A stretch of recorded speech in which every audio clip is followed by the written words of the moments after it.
다 같이 묵도하심으로 2020년도 마지막 주일 예배를 주님 앞에 드리시겠습니다. 다사다난했던 2020년도였습니다. 이 다사다난했던 이 해에 주님의 큰 은혜가 함께 하셨기에 저희가 이렇게 마지막 주일에도 대면 예배, 비대면 예배를 통하여 주님 앞에 나올 수 있게 되었음을 감사드립니다. 특히 이번 해에는 수많은 사람들이 코비드19로 인하여서 사망하였고 또 다른 질병으로 사랑하는 이를 먼저 보낸 가정들이 있습니다. 그 가정들 위해 주님의 부활의 위로가 함께하여 주시옵소서. 미국의 또 흑백 갈등이 해소되게 하여 주시고 코비드19로 인하여서 핥혀진 전 세계의 경제가 이번 새해에는 회복되게 하여 주시옵소서. 이 시간 주님께 왕으로 오신 그 주님 앞에 우리가 순종하며 의지하는 귀한 예배가 되게 하여 주시옵소서. 예수님의 이름으로 기도드렸습니다. 다 같이 사도신경을 고백하시겠습니다. 전능하사 천지를 만드신 하나님 아버지를 내가 믿사오며 그 외아들 우리 주 예수 그리스도를 믿사오니 이는 성령으로 잉태하사 동정녀 마리아에게서 나시고 본디오 빌라도에게 고난을 받으사 십자가에 못 박혀 죽으시고 장사한 지 사흘 만에 죽은 자 가운데서 다시 살아나시며 하늘에 오르사 전능하신 하나님 우편에 앉아 계시다가 저리로서 산 자와 죽은 자를 심판하러 오시리라.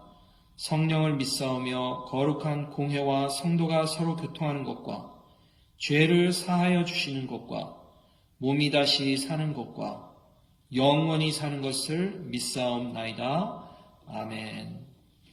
다 같이 교동문 52장을 고백하시겠습니다. 요한일서 4장입니다. 사랑하는 자들아 우리가 서로 사랑하자. 사랑은 하나님께 속한 것이니 사랑하는 자마다 하나님께로서 나서 하나님을 알고 사랑하지 아니하는 자는 하나님을 알지 못하나니 이는 하나님은 사랑이심이라. 하나님의 사랑이 우리에게 이렇게 나타난 바 되었으니 하나님이 자기의 독생자를 세상에 보내심은 저로 말미암아 우리를 살리려 하심이라. 사랑은 여기 있으니 우리가 하나님을 사랑한 것이 아니요 오직 하나님이 우리를 사랑하사 우리 죄를 위하여 화목제로 그 아들을 보내셨음이니라. 사랑하는 자들아 하나님이 이같이 우리를 사랑하셨은즉 우리도 서로 사랑하는 것이 마땅하도다. 어느 때나 하나님을 본 사람이 없으되 만일 우리가 서로 사랑하면 하나님이 우리 안에 거하시고 그의 사랑이 우리 안에 온전히 이루느니라. 아멘. 찬송가 120장을 1절과 4절 이렇게 부르시겠습니다. 오 베들레헴 작은 골 너 잠들었느냐. 별들만 높이 빛나고 잠잠히 있으니 저 놀라운 빛 지금 캄캄한 이 밤에 온 하늘 두루 비춘 줄 어찌 모르나. 오 베들레헴 예수님 내 맘에 오셔서 내 죄를 모두 사하고 늘 함께 하소서. 저 천사들의 소식 나 기뻐 들으니 오 임마누엘 주 예수 내 맘에 오소서.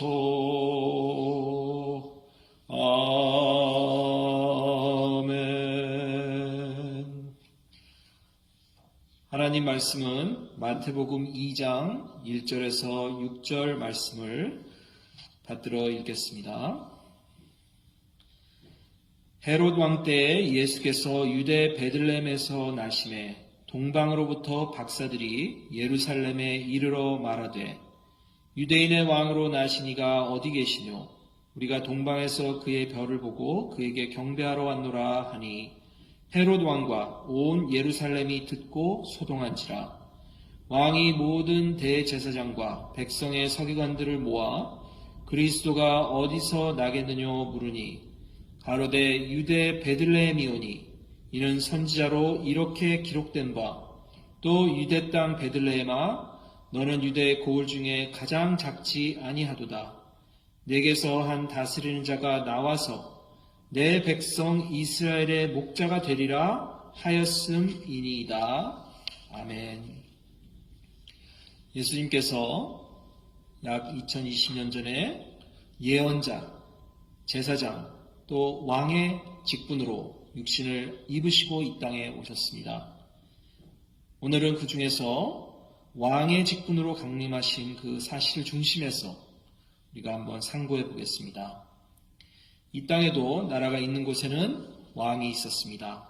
이스라엘의 역사에 국한시켜서 생각한다고 하면 이스라엘 나라의 정치적인 이상은 신정 정치였습니다. 즉 하나님의 이름으로 통치되는 국가인데 그것은 시대에 따라서 어떤 때는 사사들에 의해서, 그 다음에는 왕에 의해서, 그 다음 제3기에는 제사장에 의하여 통치되었던 나라입니다. 왕에 의한 통치는 이스라엘 역사에서 제2기에 속하여 있었습니다. 이 왕에 의한 통치 중에도 통일왕국과 분열왕국으로 구분하여 생각할 수도 있습니다. 통일왕국은 약 120년간 사울과 다윗과 솔로몬 왕이 각 40년간씩 통치해 오다가 솔로몬 왕이 죽은 후에 그의 아들이 왕이 된 후에 남쪽 유다와 북쪽 이스라엘로 분열이 되었습니다. 이스라엘의 역대 왕이 모두 23명이나 되는데 그 중에는 선한 왕도 있었고 악한 왕도 있었고 아주 극악한 왕도 있었습니다. 예를 들어 다윗이나 요시아나 히스기야 같은 왕들은 선한 왕이었지만 여로보암이나 아하시아나 요아스 같은 왕들은 악한 왕이었고 또 여러분들이 잘 아시는 바와 같이 악명 높은 아합 왕, 또 옴므리 같은 왕은 최악의 극악한 왕들이라 할 수 있습니다. 그래서 이렇게 비교적 선한 정치를 해온 왕들이나 악하게 통치해온 왕들이나 아주 악하게 극악하게 다스려왔던 왕들이 있는데 어떤 왕들이건 간에 영원한 통치자들은 없었습니다. 가장 오래 정권을 집권했다고 하는 왕이 약 40년 정도였습니다. 그리고 이들 모두 한 나라를 다스려 온 것에 불과하지 여러 나라를 통치해 온 왕은 없었습니다. 그러나 오늘 본문에 보면 많은 왕 가운데서 왕 중에 왕으로 오신 분이 한 분 계시는데 그분이 바로 오늘 우리가 크리스마스를 보내는 이유, 주님이 오시는 그날을 우리가 생각하는 날입니다.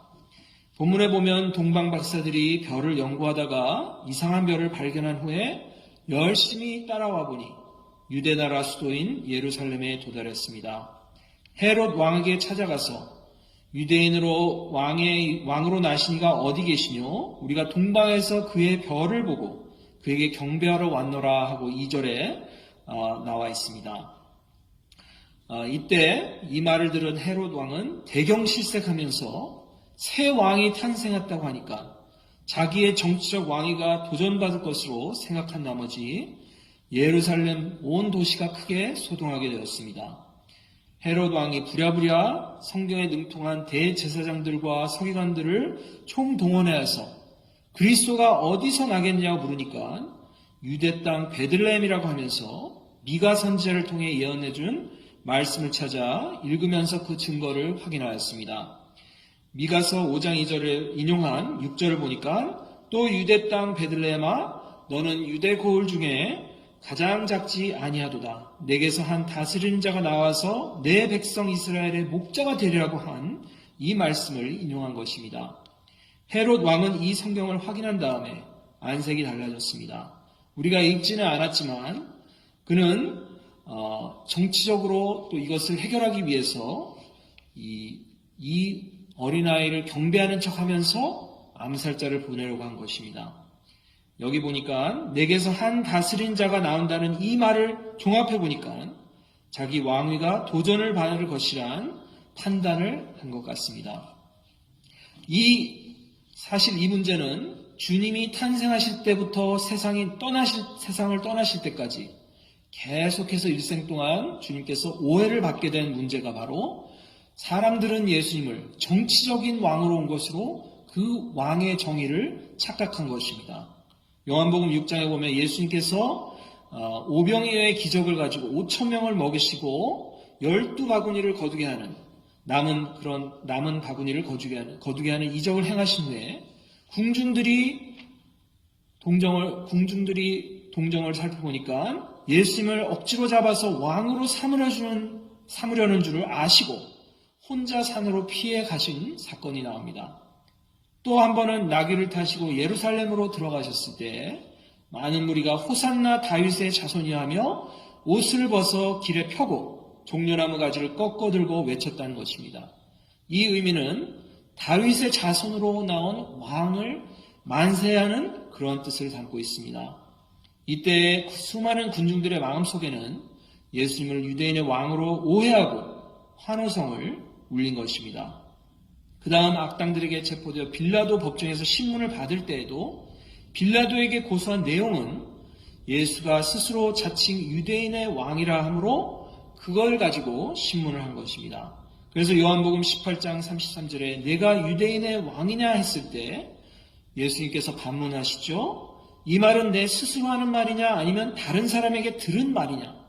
즉 빌라도가 스스로 하는 말이라면 그것은 정치적인 왕이란 뜻이기 때문에 노라고 대답하실 것이지만 만일 유대인이 말하는 왕 즉 곧 오실 메시아를 의미하는 왕이라면 예스라고 해야 되기 때문에 그렇게 반문한 것입니다. 그러면서 예수님은 내 나라는 이 세상에 속한 것이 아니라 하시면서 요한복음 18장 36절에 말씀하시며 그들이 오해한 정치적인 왕국이 아니라 신령한 Kingdom of God, 왕국의 왕이심을 말씀하여 주신 것입니다. 그래서 주님은 끝까지 왕의 문제로 순환을 겪으셨습니다. 이 오해가 풀리지 않고서 마지막에 유대인의 왕 예수라는 사형 제목으로 십자가 위에 그렇게 사형 제목이 붙여지고 예수님은 십자가에 죽으신 것입니다. 예수님은 왕의 왕으로 오신 것은 틀림없습니다. 그런데 이 세상에 속한 정치적인 왕국이 아니라 진리가 지배하는 신령한 왕국의 왕으로 오신 것입니다. 우리가 만왕의 왕이신 예수님의 통치를 세 가지로 살펴볼 수 있습니다. 첫째는 평화의 왕으로 오셨습니다. 미가 5장 5절에 보면 이 사람은 우리의 평강이 될 것이라. 이 사람을 나타내는 것이 바로 베들레헴에서 나실 메시아 예수님을 가리키는 말씀인 것입니다. 스가랴 선지자가 600년 전에 예수님의 탄생에 대해서 예언해둔 말씀이 시온 딸에게 이르기를 내 왕이 내게 임하나니 그는 겸손하여 나귀 곧 멍에 매는 짐승의 새끼를 탔도다. 옛날 그 텍스트에서 말은 전쟁을 상징하는 동물이지만 나귀는 평화의 상징입니다. 예루살렘으로 입성하실 때도 평화를 위해 가신 것을 알 수 있습니다. 또 두 번째로 만왕의 왕이신 예수님은 사랑으로 양떼들을 기르시는 목자인 왕이십니다. 사무엘하 5장 2절에 사무엘 선지자가 다윗을 왕으로 임명할 때 여호와께서도 왕에게 말씀하시기를 내가 내 백성 이스라엘의 목자가 되며 이스라엘의 주권자가 되리라고 하셨습니다. 왕은 바로 목자의 심정을 가지고 백성을 돌봐야 할 것을 말씀해주고 있는 것입니다. 오늘 본문 6절에 내게서 한 다스리는 자가 나와서 내 백성 이스라엘의 목자가 되리라고 하였습니다. 구약에서는 하나님 자신을 목자라고 시편 23편에 나와 있고, 주님께서도 요한복음 10장 11절에 나는 선한 목자라고 하셨고, 베드로 사도는 주님을 베드로전서 2장 25절에 영혼의 목자라고 말씀하였습니다. 예수님이 이 땅에 오셔서 우리의 선한 목자가 되셔서 우리를 인도해 주시고 꼴을 먹여 주시고 또 우리를 지켜주시고 보호해 주시는 왕의 왕이신 것입니다. 세 번째는 만왕의 왕이신 주님은 의의 왕으로 탄생하신 왕이십니다. 예레미야 23장 5절에 나 여호와가 말하노라 보라 때가 이르리니 내가 다윗에게 한 의로운 가지를 일으킬 것이라. 그가 왕이 되어 지혜롭게 행사하며 세상에서 공평과 정의를 행할 것이라고 예언하였습니다.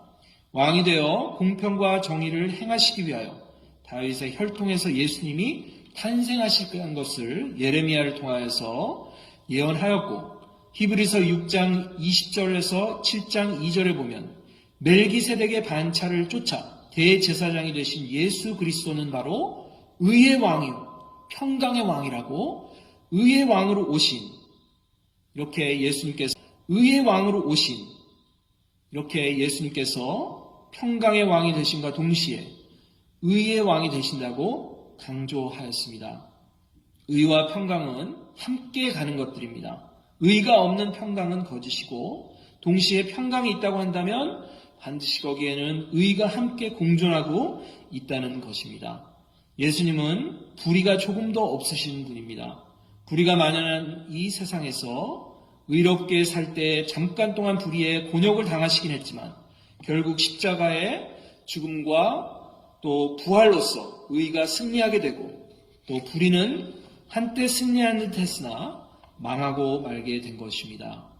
그래서 이렇게 우리가 크리스마스 주, 또 마지막 이제 2020년을 보내는 이 마지막 주를 우리가 보내면서 이 예수님께서 왕의 왕으로 오신 그것을 우리가 기억하면서 우리가 뜻깊은 이 마지막 주를 보내야 될 줄로 믿습니다.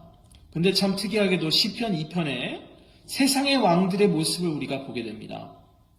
거기에 보면 이제 세상의 왕들이 왕이신 하나님을 비웃으면서 멍에를 내지 않으려고 하는 그런 모습이 나옵니다. 인간의 이 존재론적인 필요성, 그러니까 인간의 양면성이 있습니다. 왕을 원하는 듯하지만 모든 문화권에 보면은 참 그 왕에 대한 그런 아이디얼한 모습들이 있죠. 한국에는 세종대왕이라는 아주 걸출한 그 학자며 또 한글을 발명한 발명가며 또 어진왕의 그런 모습이 있습니다. 또 이스라엘은 솔로몬이 왕으로서 지혜와 부를 상징하는 그런 왕이 있죠. 또 영국에는 킹 아서, 캐멀럿 그래가지고 또 그런 왕의 그런 로망이 있습니다. 삼국지를 이제 영어로 Romance of Three Kingdoms라고 번역을 하였더라고요. 거기 보면은 조조, 손권, 유비, 정말 왕들은 아니었지만 왕을 배경으로 나라를 세우러 가는 그런 영웅들의 모습이 나오는데, 거기에는 정말 의로운 왕이 통치하는 어떤 그런 로망이 있는 것입니다. 그런데 죄성을 가진 인간은 한편으로는 왕에 대한 로망을 가지면서도 왕을 따를 때 오는 멍에는 싫어한다는 것에 문제가 있는 것입니다. 조지 맥도날드라고 하는 학자가 스코틀랜드 작가였는데, 이 학자는 C.S. 루이스에게 영감을 주었던 작가입니다. 그가 이런 말을 했습니다. 지옥에는 아주 중심된 신념이 있는데 그것은 바로 나는 나만의 것이다. 내게 씌운 멍에는 치워버리라. 라는 것이 바로 지옥의 신념이라는 것입니다. 지옥을 형성하는 하나의 신념, I am my own. 인간관계에서의 지옥도 그렇고요, 가정에서의 지옥도 그렇고요, 사회의 지옥도 다 여기에서 나오는 것입니다. 내가 나의 왕국에서 내가 왕이 되어서 내가 하고 싶은 대로 하는 그것을 바로 조지 맥도날드는 바로 지옥의 모습이라고 표현한 것입니다. 만약에 여러분의 마음 깊은 곳에 나는 내 영혼의 캡틴이고 나에게서 왕을 섬기려 하는 그런 책임과 멍에를 치워달라고 하는 그런 호소가 있다면 우리는 왕을 미워하는 죄성을 가진 인간임을 인정해야 되는 것입니다. 왜냐하면 왕의 왕이신 주님께서는 이렇게 말씀하고 계십니다. 그대들은 나에게 속해 있는 것입니다. 그대들은 내가 말한 대로 따라야 하는 것입니다. 왜냐? 왕이신 왕이기 때문에 우리가 따라야 하는 것이죠. 조나단 에드워드 신학자가 Man has enmity against God. 사람은 하나님을 증오하는 마음이 죄성을 가진 인간에 있다는 것입니다. 로마서 8장의 말도 그것이 아닙니까? 죄성의 자연적인 성향은 우리가 왕이신 하나님에 대해 적대감을 가지고 있다는 것입니다. 이 헤롯 왕이 가졌던 마음을 우리가 가진 것입니다. 주님은 은혜와 죄의 용서로 우리를 목자로 희생하시면서 찾아왔지만 우리는 그 왕을 미워하고 그를 불구로 만들고 십자가에 못 박았습니다. 빌라도 앞에서 예수를 도적인 바라바와 맞바꾸어 달라는 투표를 한 것과 마찬가지로 말씀입니다. 플래너리 어코너라는 사람이 이렇게 꼬집었습니다. 사람의 마음속에는 어둡고 깊은 컨빅션, 신념이 하나 있는데 그것은 예수님을 피하는 것은 죄를 피하는 것이다. 참 어떻게 보면 오묘한 그런 패러독스 같은 말인데요. 이 플래너리 어코너가 하는 말은 이것입니다. 예수님을 회피하는 방법 중에 우리가 종교심을 내밀어서 예수님을 피하려는 그런 때가 있다는 것입니다. 속으로 가진 신념은 내 마음 깊은 속에 내가 예수님을 왕의 왕으로 순종하고 의지하는 마음이 아니라 그래도 나는 내 주위의 사람에 비교해 볼 때 도덕적으로 조금은 더 난데 하면서 자꾸 예수님께 못 나가게 만든다는 것입니다. 사마리아 여인이 그렇게 대답을 한 기억이 있으시죠? 우물가에서 예수님이 사마리아 여인의 죄를 다루시기 위해서 내 남편을 데려오라고 하셨을 때 죄에 대한 부분을 건드렸을 때 사마리아 여인은 종교적인 얘기를 합니다. 우리 사마리아인들은 에발산 그리심산에서 우리가 하나님을 섬기는데 이스라엘은 그렇지 않지 않느냐 하면서 종교 얘기로 회피했듯이 때로는 우리가 주님 앞에 도덕적인 면을 나타내면서 주님의 그 부르심을 회피할 때가 있는 것입니다. 다른 방법이 있습니다. 그것은 바로 왕이신 주께 내가 죄인임을 인정하고 나아가는 것이 하나님이 원하시는 방법인 것입니다. 예수 그리스도를 통해 나타난 하나님의 은혜 외에는 우리가 구원을 받는 희망은 없는 것입니다. 우리가 헤롯 왕처럼 우리는 왕이 싫다 하는 증오의 마음 우리가 인정하지 않을 때에는 정말로 하나님의 대적이 되는 것입니다. 그럼 우리가 우리를 초청하시는 하나님께 어떻게 반응을 해야 됩니까? 바로 순종과 의존함으로 주님께 나와야 되는 것입니다. 욥이 욥 23장 10절에 이렇게 그의 고난의 생애를 통해서도 주님의 왕 되심을 받아들이는 고백이 나옵니다.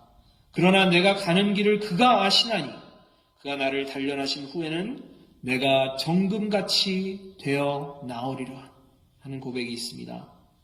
제임스 스톡데일이라는 인물이 있는데 그는 1960년대 연합제군 제독으로서 베트남 전쟁 포로가 되어 7년 동안을 20번 이상이나 팔을 뒤로 젖힌 채 공중에 매달려 피의 순환을 막히는 극악한 고문 속에서도 끝까지 버틴 군인입니다.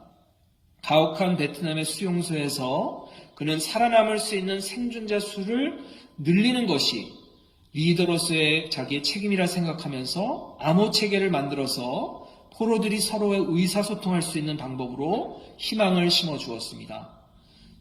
스톡데일은 하노이 힐튼의 포로 수용소에서 가장 높은 계급의 장교였습니다.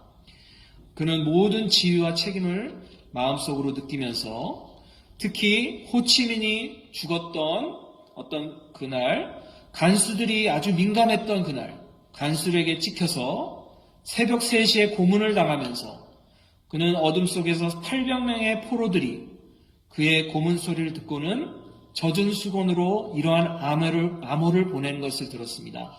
따따따, 따따따. 이것은 어떤 알파벳을 요약을 한 것인데 GBUJS, GBUJS. 그것이 무엇의 약자냐면 God bless you, John Stockdale이라는 것이었습니다.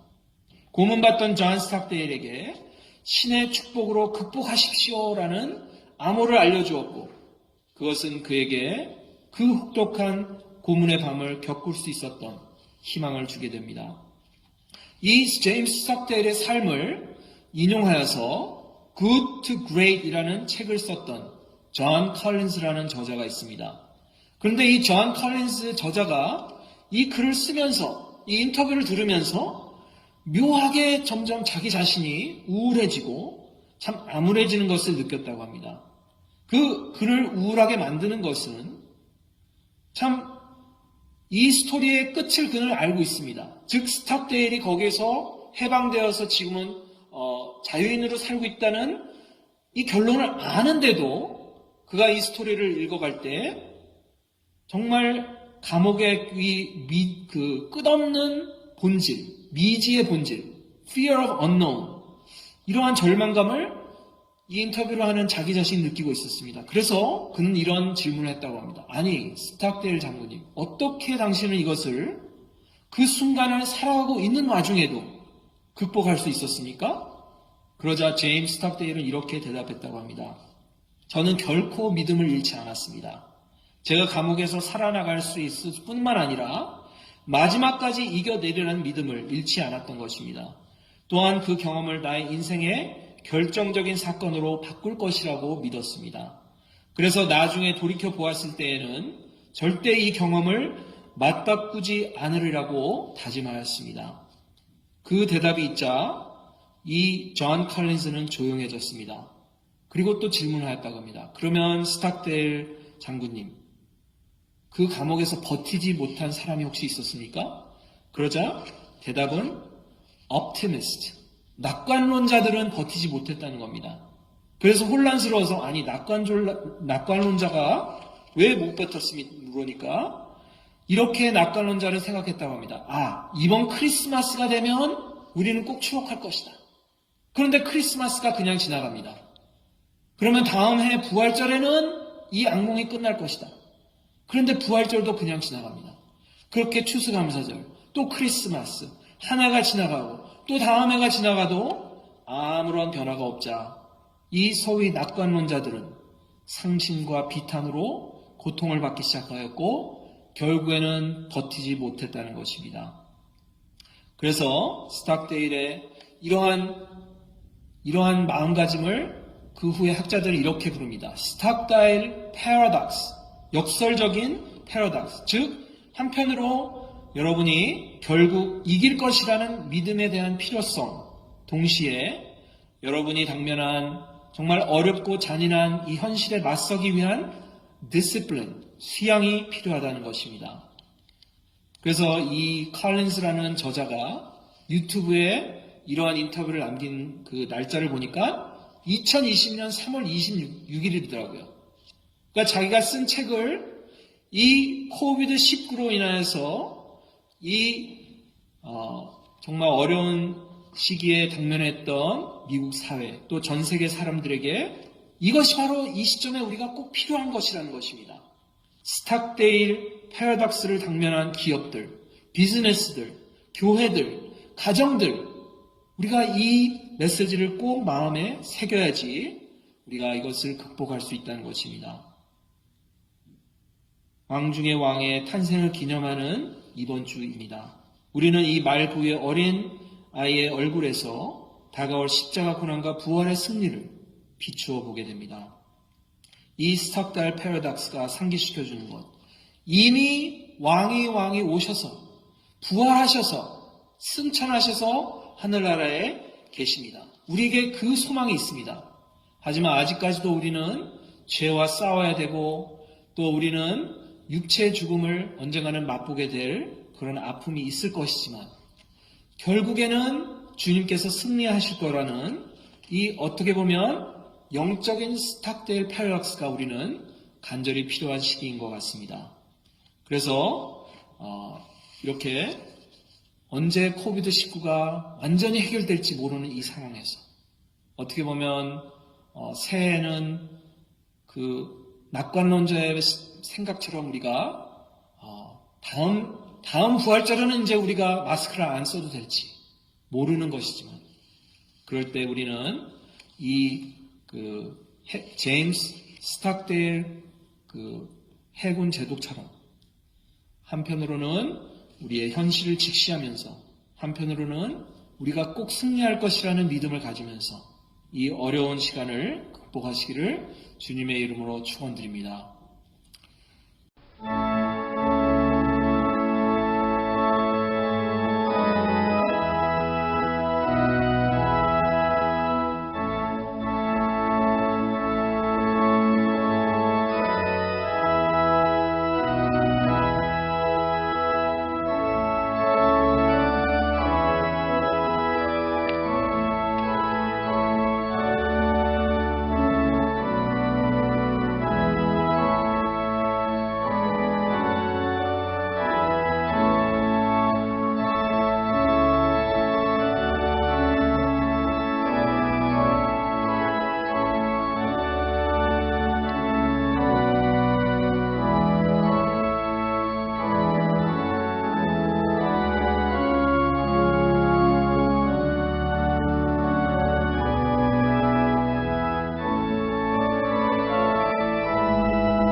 사랑의 주님, 왕 중의 왕으로 오신 정치적으로 백성을 탄압하는 그러한 악한 왕이 아니라 목자 되신 왕, 또 평화의 왕, 의의 왕으로 오신 예수님을 우리가 순종하게 도와주시고 주님만을 의존하게 도와주시고 헤롯 왕처럼 멍에를 빼달라고 하는 우리 안에 모신 예수님의 음성을 무시하는 그러한 죄를 범하지 않게 하여 주시고 특별히 왕 중의 왕께 나갈 때에 우리의 모습 그대로 우리는 죄인이기 때문에 이 죄의 무거움을 감당하지 못하여 주님께 맡기는 심정으로 다가오게 하시고 산 소망으로 이 시대의 난관을 극복하는 귀한 성도님들 되게 하여 주시옵소서.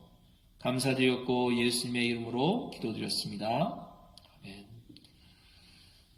이제는 우리 주 예수 그리스도의 크신 은혜와 하나님 아버지의 무한하신 사랑과 성령님의 감화 감동 또 교통하심이 이 시간